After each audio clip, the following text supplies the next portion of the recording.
Avant que je commence ma présentation de la société ArcelorMittal, voyons ce qu'est devenue la société Seplat Energy que je vous ai présentée le 9 janvier 2022. Le cours de l'action était alors de 85,20 pence. Aujourd'hui, ce jeudi 25 août 2022, le cours de l'action est de 122,5 pence. Sur l'intervalle, le cours de l'action s'est donc apprécié de 43,8%. Sur l'intervalle, la société a également distribué un dividende de 0,10 $, ce qui correspond à 8,45 pence, et à un rendement sur dividende de 6,9%. Donc si on fait la somme de 43,8% et de 6,9%, on a un gain total sur la période supérieur à 50%. Alors je rappelle que la société Seplat Energy officie au Nigeria et que cette société est promise à un très bel avenir. C'est une future grande. Voyons à présent la société ArcelorMittal. Pour ne pas rater ma prochaine capsule, n'hésitez pas à vous abonner et à activer les notifications. Vous pouvez également mettre des likes pour m'aider à faire connaître la chaîne et me récompenser de mon travail. Je vous remercie beaucoup.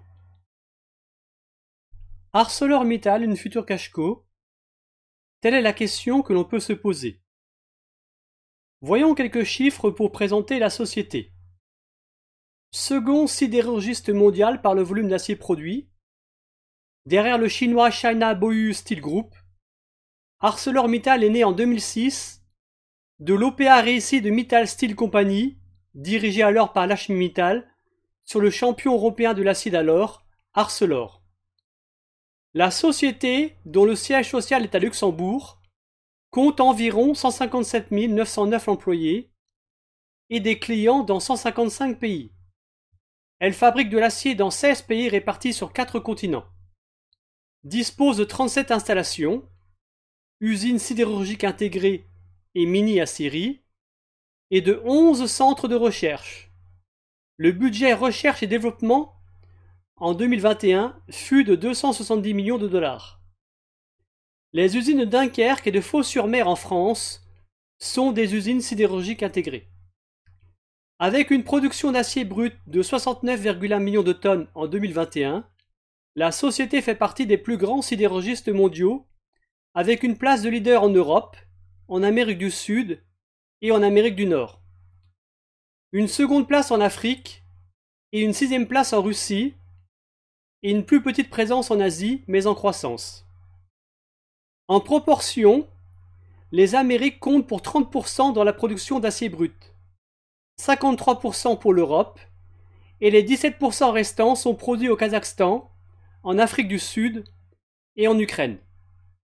La société intervient sur tous les maillons de la chaîne de valeur de l'acier, de l'extraction des matières premières à l'élaboration des aciers, jusqu'aux activités de transformation et de distribution en aval. Le cœur de métier de l'entreprise, la production d'acier. Partant du constat que pour bien analyser une entreprise, il faut bien comprendre ce qu'elle fait, nous allons voir le fonctionnement d'une usine sidérurgique intégrée et celui d'une mini-aciérie. Ces deux types d'installations industrielles produisent des aciers, mais ce qui les distingue est la filière mise en œuvre. Dans une usine sidérurgique intégrée, il s'agit de la filière fonte, tandis que dans une mini-aciérie, c'est la filière ferraille.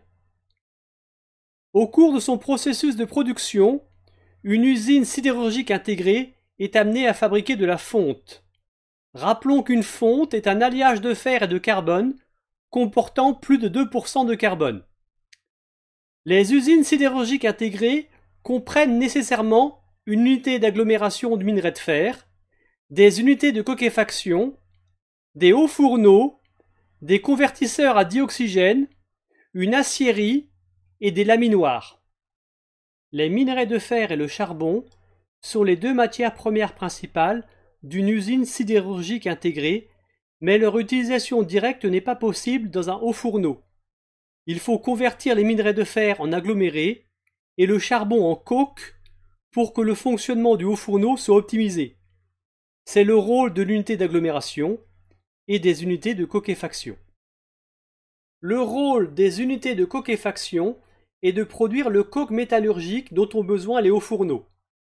Il est fabriqué par pyrolyse à l'abri de l'air et à environ 1250 degrés Celsius d'un mélange de charbon. Rappelons qu'une pyrolyse, c'est la décomposition d'un corps sous l'effet de la chaleur. L'opération dure une vingtaine d'heures en moyenne et on obtient à la fin un solide poreux et fissuré constitué uniquement de carbone et de matière minérale calcinée. Le coke métallurgique est un combustible au pouvoir calorifique élevé. Il permet d'atteindre des températures très élevées dans le haut fourneau et de réduire les minerais de fer pour obtenir de la fonte, alliage de fer et de carbone. Comment les choses se passent-elles? Un haut fourneau est une tour creuse faite en matériaux réfractaires dans lequel l'aggloméré est chargé en couches alternées avec du coke et du calcaire. Sous l'effet de la température, le calcaire se transforme en chaux vive. La chaux vive a des propriétés intéressantes en sidérurgie.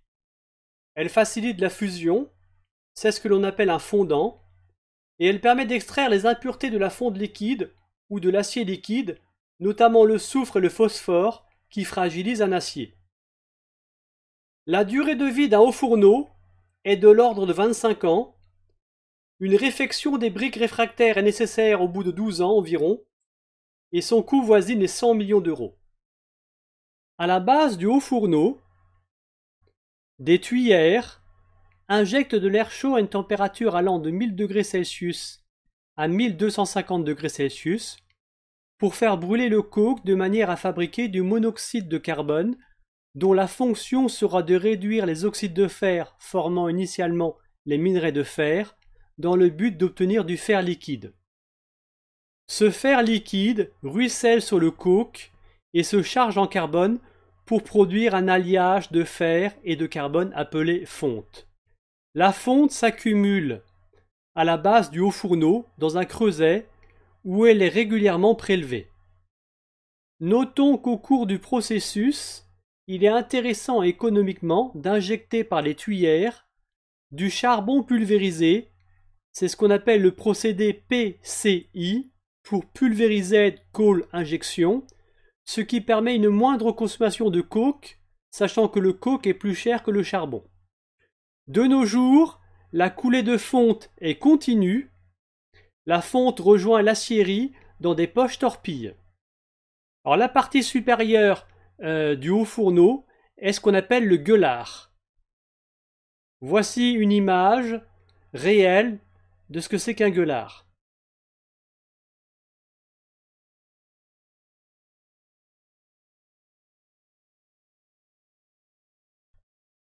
Sur cette image, nous avons une poche torpille dont la fonction est de récupérer la fonte liquide au pied du haut fourneau pour la transférer en direction de l'aciérie. Alors du carbure de calcium est ajouté dans la fonte contenue dans une poche torpille, ce qui permet de se débarrasser du soufre présent dans la fonte liquide sous la forme de sulfure de calcium flottant à la surface de la fonte. Comme nous l'avons vu, le soufre est en effet un élément fragilisant l'acier. Les poches torpilles sont ensuite vidées de leur contenu dans des poches droites à bec qui permettront de transférer la fonte vers des convertisseurs à dioxygène où elle sera transformée en acier liquide en présence de dioxygène pur et de chaux vive ajoutée. Donc ici, on a une poche droite à bec au pied de la poche torpille. Nous sommes ici dans l'aciérie. Nous avons ici une poche droite à bec contenant de la fonte liquide issue d'une poche torpille. Cette fonte liquide est ensuite versée dans un convertisseur à dioxygène. Dans un convertisseur à dioxygène, du dioxygène pur est soufflé sur le bain de fonte au moyen d'une lance refroidie à l'eau, ce qui permet l'obtention d'acier liquide à partir de la fonte en diminuant la teneur en carbone et d'enlever également des éléments indésirables phosphore, silicium, manganèse, soufre restant, etc. Notons qu'une quantité bien précise de ferraille est également ajoutée dans le convertisseur à dioxygène, jusqu'à 25%. Comme l'acier est recyclable à l'infini, les ferrailles peuvent être ajoutées facilement tout au long du processus de fabrication de l'acier. Sur cette image, on voit l'installation d'un convertisseur à dioxygène dans une aciérie. On peut se rendre compte du gigantisme de cette machine. Sur l'image d'à côté, nous avons un convertisseur à dioxygène en plein fonctionnement. Nous avons ici la lance à dioxygène qui insuffle du dioxygène pur sur la fonte liquide pour la convertir en acier liquide. Maintenant que nous avons vu comment s'élabore l'acier dans la filière fonte, nous allons voir comment les choses se passent dans les mini-aciéries. Dans les mini-aciéries, on emploie une seconde voie pour obtenir de l'acier liquide qui consiste en la fusion de ferraille, acier et fonte recyclés au four électrique à arc. Les mini-aciéries sont dépendantes de l'offre en ferraille et du coût de l'électricité. Et la qualité de l'acier produit est étroitement liée à celle des ferrailles employées. De plus en plus, on tend à substituer aux ferrailles des minerais de fer directement réduits, les DRI. On tend alors vers un troisième modèle, celui des mini-aciéries intégrées.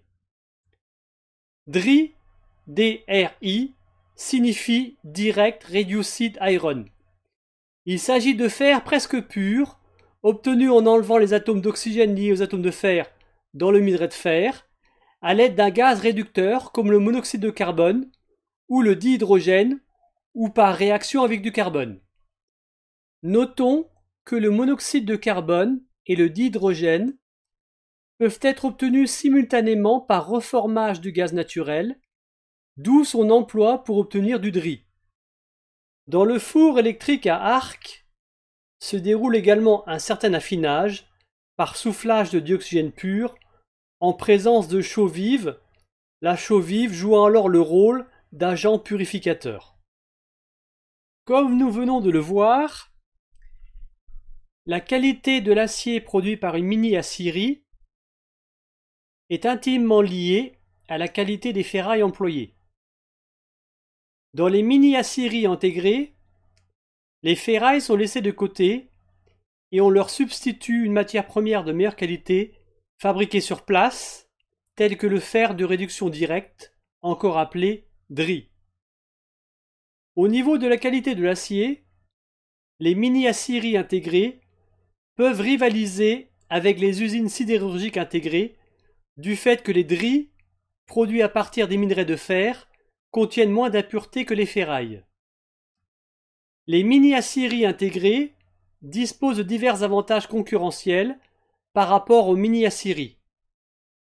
Elles ne sont pas soumises à la volatilité du prix des ferrailles, et elles peuvent décider d'acheter une grande quantité de ferraille lorsque les cours sont bas pour en réintroduire dans son processus de production. La production de DRI nécessitant une importante quantité de gaz naturel, les mini-aciéries intégrées sont également très sensibles au prix du gaz naturel. Quelle que soit sa filière d'origine, l'acier liquide formé est transvasé dans des poches à acier.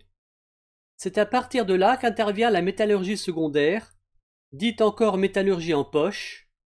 Il s'agit du traitement de l'acier liquide. Elle comporte plusieurs opérations successives ou combinées. Voyons les étapes de la métallurgie secondaire de l'acier. Alors tout d'abord, nous avons l'affinage, c'est-à-dire l'élimination des éléments indésirables restant dans l'acier liquide, soufre notamment, que l'on enlève par l'action de la chaux vive.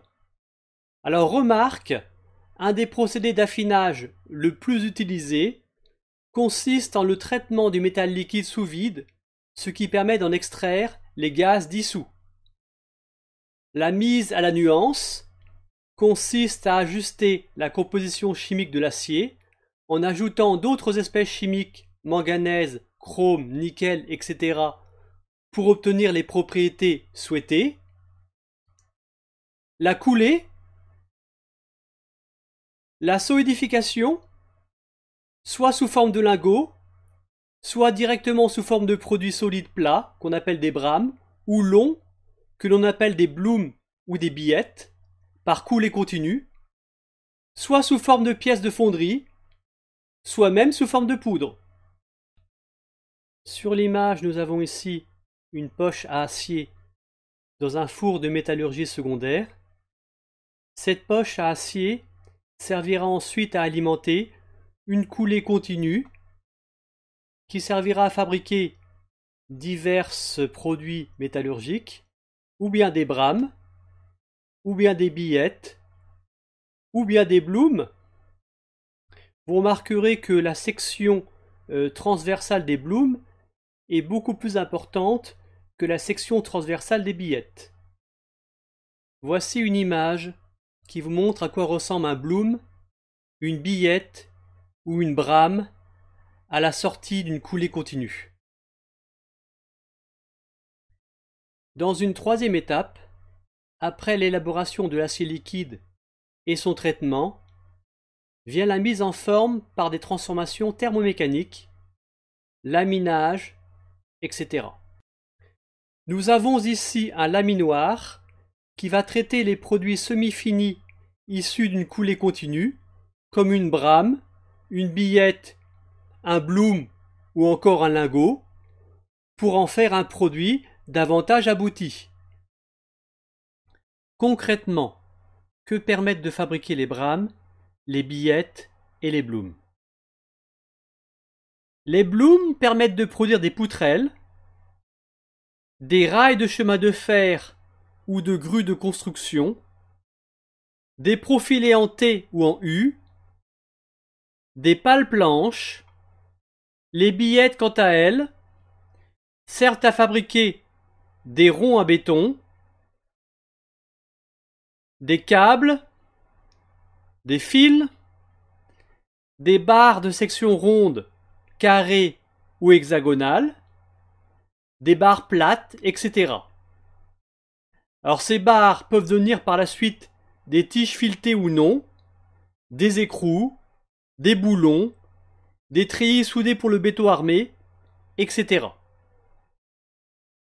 Une brame, quant à elle, permet de réaliser des tubes soudés, des plaques d'acier ou tôle forte, des bobines de tôle, des tôles à relief, des profilés longs, des tôles nervurées, des feuilles d'acier et un tas d'autres produits.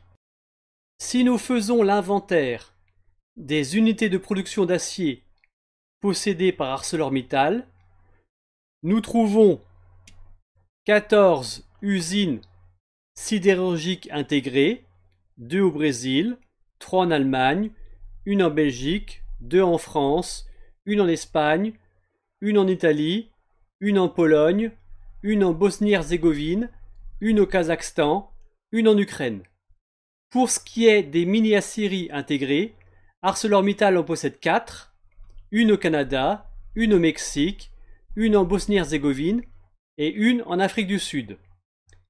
Les mini-aciéries possédées par ArcelorMittal sont au nombre de 13, 1 au Canada, 3 au Brésil, 1 en France, 1 en Belgique, 1 au Luxembourg, 2 en Espagne, 1 en Pologne, 1 en Allemagne, 1 en Roumanie et la dernière au Maroc. La part des usines sidérurgiques intégrées dans la production mondiale d'acier est des 2/3, le restant étant élaboré dans des mini-aciéries. Bien que leur production ne dépasse généralement pas 1 million de tonnes par an, les mini-aciéries ont généralement des coûts de production plus faibles et une productivité plus élevée que les usines sidérurgiques intégrées. Mais elles ne fabriquent qu'un seul type de produit. Abordons à présent les activités extractives d'ArcelorMittal. Dans un premier temps, nous verrons quels sont les principaux intrants pour un sidérurgiste, c'est-à-dire quelles sont les principales matières premières nécessaires à son activité, à savoir produire de l'acier. Les principaux intrants pour un sidérurgiste sont le minerai de fer, le charbon pour la cokéfaction, les combustibles solides, charbon thermique, les alliages de fer et de manganèse, les métaux de base, zinc, étain, aluminium, nickel, les ferrailles, l'électricité et le gaz naturel notamment pour la production de drits. ArcelorMittal n'est pas qu'un producteur d'acier. C'est aussi une compagnie minière extrayant du charbon et du minerai de fer, ce qui permet de sécuriser une partie des approvisionnements en matières premières et d'assurer une certaine protection contre la volatilité du prix des matières premières et contre les contraintes d'approvisionnement mondial. Le tableau suivant montre le degré d'autosuffisance de l'entreprise en intrants pour l'année 2021. On voit immédiatement que la société produit une part importante des minerais de fer qu'elle consomme et que ses unités de cokéfaction ne suffisent pas tout à fait à couvrir ses besoins. Certaines de ses filiales sont obligées de s'approvisionner à l'extérieur auprès de fournisseurs de coke, mais à l'échelle régionale pour limiter les coûts. Dans la dernière ligne du tableau, dans la colonne Autres sources, on peut lire 14,9 millions de tonnes. Il s'agit probablement de la consommation de ferraille en 2021. En complément de ses achats de ferraille externes, ArcelorMittal produit aussi une quantité substantielle de Direct Reduced Iron ou DRI, 14,9 millions de tonnes pour alimenter ses mini-aciéries. ArcelorMittal possède pas moins de 9 mines en activité, une mine de charbon et 8 mines de minerai de fer. Les activités d'extraction du charbon sont basées uniquement au Kazakhstan. Là, les réserves sont assez modestes, mais elles permettront de couvrir la presque totalité des besoins de notre usine sidérurgique intégrée de Temirtau pendant 10 ans. Alors rappelons que Temirtau est une ville du Kazakhstan. Le faible coût de production des minerais de fer dans ces mines confère un avantage concurrentiel à la compagnie. Elle n'est pas contrainte d'acheter au prix fort tout le minerai de fer nécessaire à ses activités sidérurgiques. La société extrait du minerai de fer au Brésil, en Bosnie-Herzégovine, au Canada, au Kazakhstan, au Libéria, au Mexique et en Ukraine.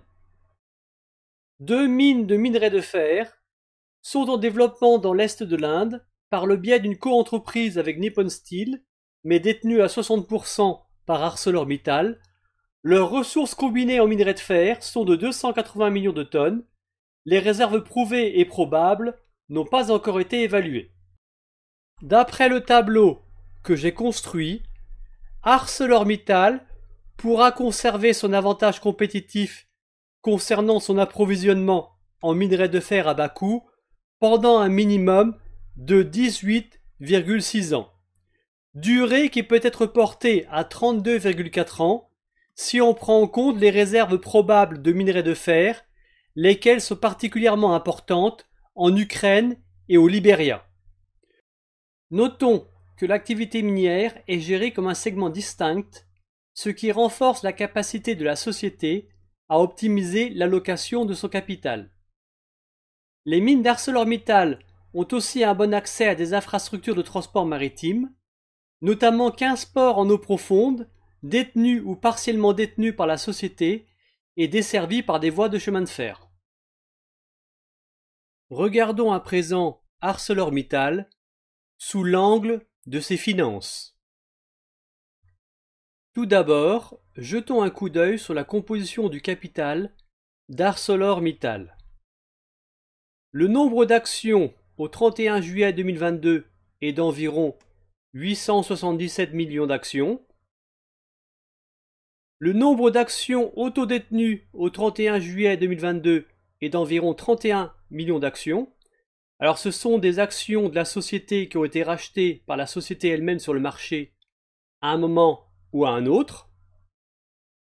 Le nombre d'actions détenues par la famille Mittal est d'environ 330 millions d'actions, ce qui représente 37,6% du capital de la société.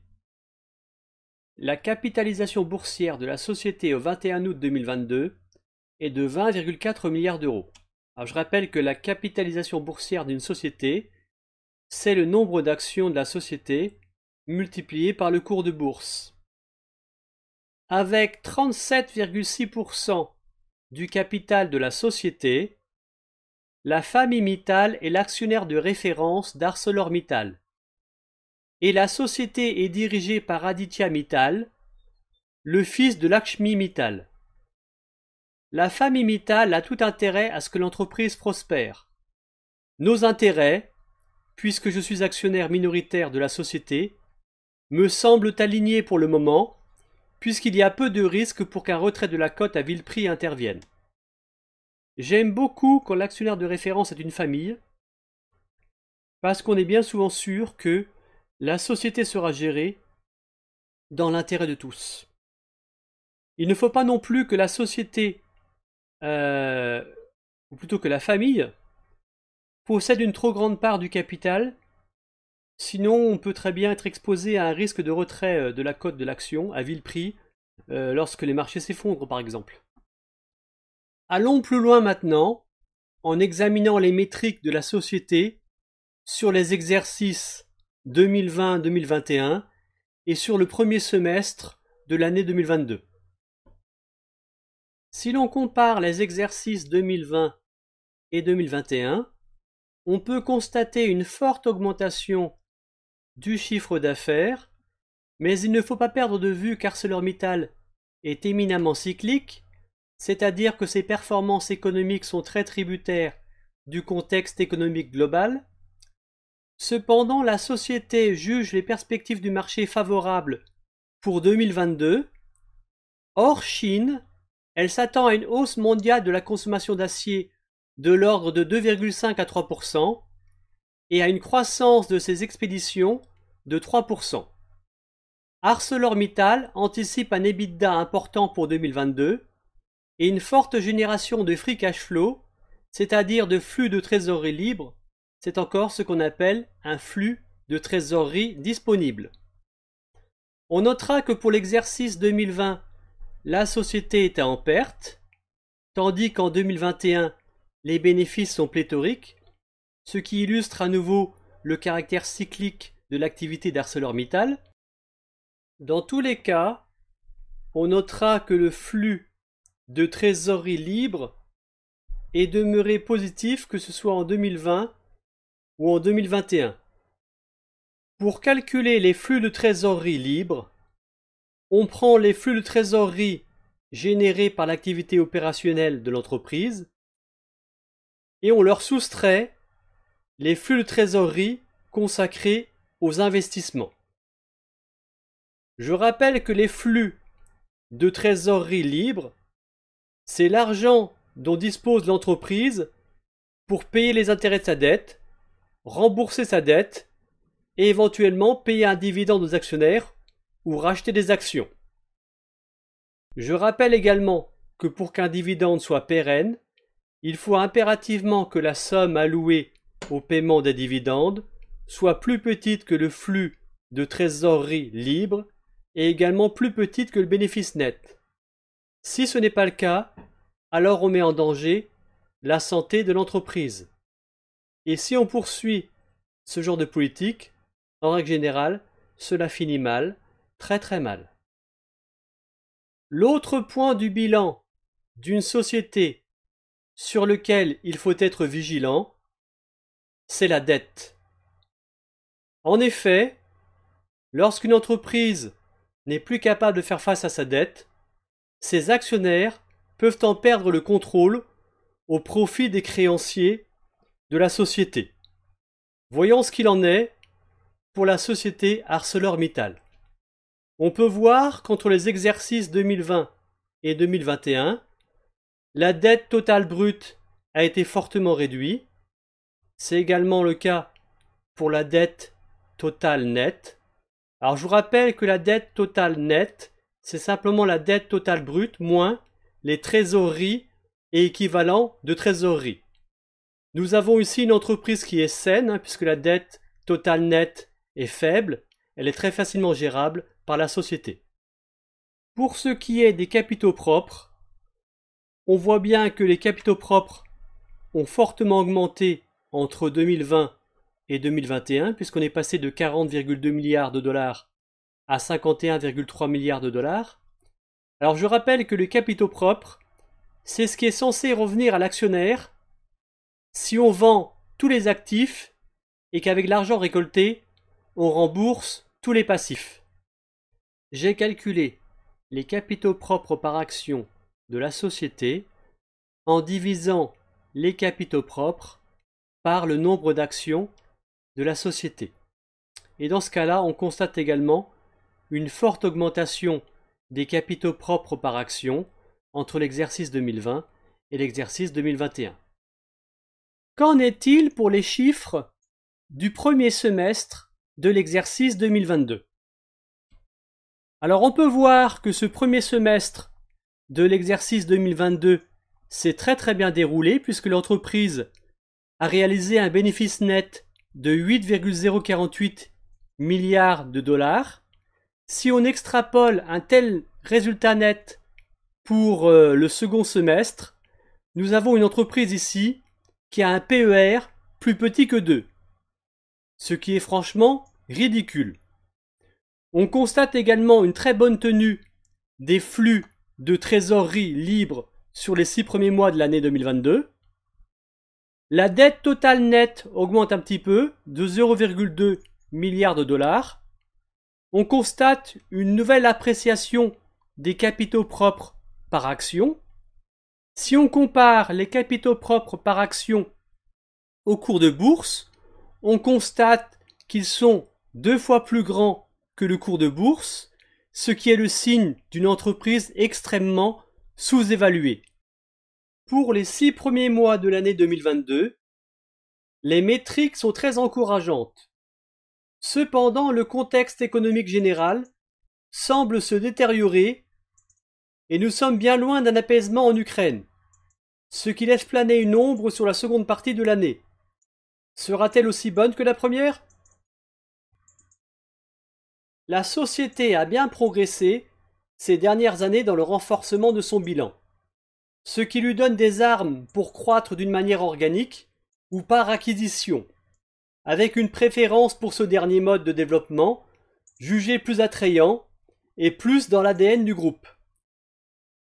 En 2022, les choses n'ont pas traîné.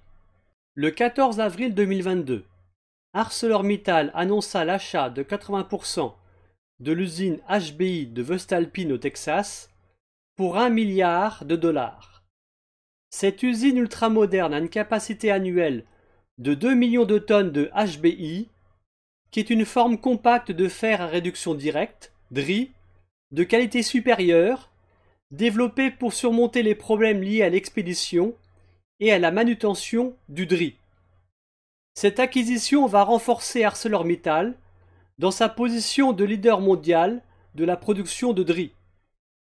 Le 18 juillet 2022, ArcelorMittal acquiert le sidérurgiste brésilien Companhia Siderúrgica do Pecém pour environ 2,2 milliards de dollars. L'entreprise exploite un haut fourneau capable de fabriquer 3 millions de tonnes d'acier à l'année, à partir duquel elle produit des brames à un coût compétitif à l'échelle mondiale. Cette acquisition permet à ArcelorMittal d'augmenter sa part de marché dans un pays à forte croissance. Abordons ce qui nous intéresse en premier lieu, à savoir le retour à l'actionnaire. Un dividende brut de 0,38 $ par action fut payé le 10 juin 2022, ce qui représente un rendement de l'ordre de 1%, et un montant total affecté aux dividendes de 356 millions de dollars. Là, on voit bien que ce montant affecté aux dividendes de 356 millions de dollars est très inférieur au bénéfice net de l'exercice 2021 et également très inférieur au flux de trésorerie libre de l'exercice 2021. Même si ArcelorMittal envisage une augmentation progressive du dividende au cours des prochaines années, ce n'est manifestement pas la voie choisie par l'entreprise pour récompenser ses actionnaires. La société profite de ces importants flux de trésorerie libre actuels pour racheter ses propres actions sur le marché et les annuler, ce qui permet à la famille Mittal de se renforcer proportionnellement dans le capital et devrait se traduire tôt ou tard par une hausse du cours de l'action, par raréfaction du papier et augmentation du bénéfice net par action. Ce rachat-annulation d'actions constitue une manière intéressante d'enrichir l'actionnaire par l'intermédiaire d'une plus-value potentielle sur les titres, non immédiatement taxable. Plus précisément, la moitié des flux de trésorerie disponibles, free cash flow, restant après le paiement du dividende, sera affecté à un programme de rachat d'actions devant être réalisé au cours de l'exercice suivant. Pour que ce programme de rachat d'actions soit mis en œuvre, il faut que la condition suivante soit réalisée. La dette nette divisée par le résultat d'exploitation moins les amortissements moins les dépréciations moins les éléments exceptionnels, donc il faut que ce rapport soit inférieur ou égal à 1,5. Regardons à présent ce qu'il en est du programme de rachat d'actions d'ArcelorMittal sur l'exercice 2021. Sur l'exercice 2021, la société a mis en œuvre 5 programmes de rachat d'actions. Elle a racheté en 2021 170,9 millions d'actions pour un montant global de 5,2 milliards de dollars. En 2022, les achats sur le marché se poursuivent puisque la société a mis en œuvre jusqu'à présent 2 programmes de rachat d'actions. Le dernier s'étant terminé le 8 juin 2022. Donc actuellement, la société ArcelorMittal, en 2022, a racheté à peu près 64 millions d'actions. Si on tient compte du dividende de 0,38 $ versé en juin 2022, au moment où je vous parle, nous en sommes à 2,356 milliards de dollars retournés à l'actionnaire sur l'exercice 2022, soit 2,68 $ par action. Le 1er août 2022, la société débuta un nouveau programme de rachat d'actions pour 1,4 milliard de dollars. Ce programme de rachat d'actions doit se terminer avant mai 2023 et son ambition est d'acheter environ 60 millions de titres ArcelorMittal supplémentaires. Une fois ce programme de rachat d'actions terminé, le nombre d'actions autodétenues sera d'environ 90 millions, soit plus de 10% du capital que la société pourra choisir d'annuler. J'ai rarement vu une telle gourmandise de la part d'une entreprise. Je pense qu'il s'agit aussi de profiter de la force relative du dollar par rapport à l'euro pour ramasser le maximum de titres avant de les annuler. Le tableau à l'écran montre que la société ArcelorMittal annule ses actions autodétenues à un rythme effréné. Le 4 août 2021, la société annule 70 millions d'actions. Le capital de la société se réduit alors à 1 milliard 32 millions 809 772 actions. Ce qui suppose qu'avant le 4 août, le capital de la société était constitué d'environ 1 milliard 103 millions d'actions. L'annulation des actions autodétenues s'est poursuivie et le 18 mai 2022, le nombre d'actions de la société fut réduit à 877 809 772 par l'annulation de 60 millions d'actions autodétenues.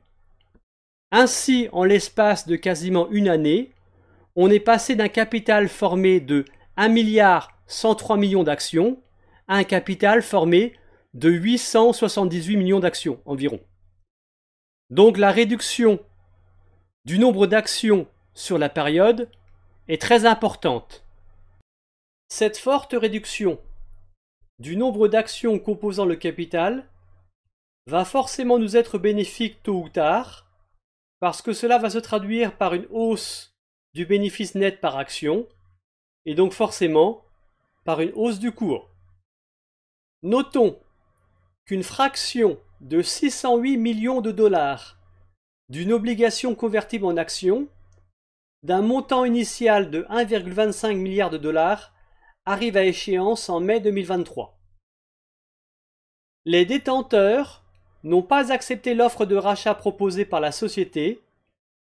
Cela pourrait se traduire au maximum par la création de 65,6 millions d'actions supplémentaires ou la remise d'une même quantité d'actions autodétenues. Nous allons à présent aborder la dernière partie de mon exposé qui traite des défis géopolitiques et des défis environnementaux que la société va devoir relever. La compagnie a une exposition significative à ce qui se passe en Ukraine, puisqu'elle y possède une usine sidérurgique intégrée ayant produit 4,9 millions de tonnes d'acier en 2021, et elle y extrait également 11,7 millions de tonnes de minerai de fer. Au bilan, les activités en Ukraine comptent pour 2,3 milliards de dollars. L'acier étant l'un des seuls matériaux à être entièrement réutilisable et recyclable, il jouera un rôle de premier plan dans la construction de l'économie circulaire du futur.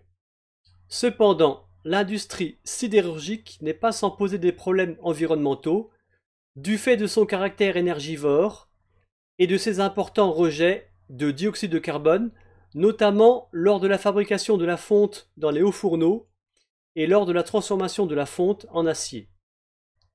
À l'échelle mondiale, la production d'acier est responsable de 7% à 9% des émissions de dioxyde de carbone. Je rappelle que le dioxyde de carbone est un gaz à effet de serre, mais ce n'est pas le seul. Pour fixer les idées, notons que dans la filière fonte, la production d'une tonne d'acier relargue entre 1,8 et 2,2 tonnes de dioxyde de carbone dans l'atmosphère, contre entre 0,3 et 0,6 tonnes de dioxyde de carbone pour une tonne d'acier issue de la filière recyclage. À la vue de ces chiffres, le bon sens commande de privilégier le recyclage des ferrailles pour réduire l'impact sur l'environnement, et c'est l'une des pistes qu'ArcelorMittal emprunte. La fusion des ferrailles est très consommatrice d'énergie électrique, mais le recyclage mis en œuvre fait que le bilan écologique est globalement très favorable. Traditionnellement, 8 à 10% de ferraille sont ajoutés dans les convertisseurs des hauts fourneaux. ArcelorMittal compte passer à 25% pour ses aciers plats. Notons que la modélisation montre que, pendant de nombreuses décennies encore, les stocks mondiaux de ferraille seront insuffisants pour satisfaire la demande mondiale d'acier par le seul recyclage des ferrailles. De sorte que le monde continuera à dépendre de la fabrication d'acier primaire pendant des décennies. Une autre piste incontournable pour diminuer les rejets de dioxyde de carbone dans l'air consiste à le capter pour une utilisation ultérieure du dioxyde de carbone par l'industrie chimique. C'est le procédé CCU pour CO2 Capture on Utilisation, ou son stockage dans des réservoirs géologiques souterrains. C'est le procédé CCS pour CO2 Capture on Storage. Par exemple, à Gand en Belgique, ArcelorMittal déploie son projet Cabalist.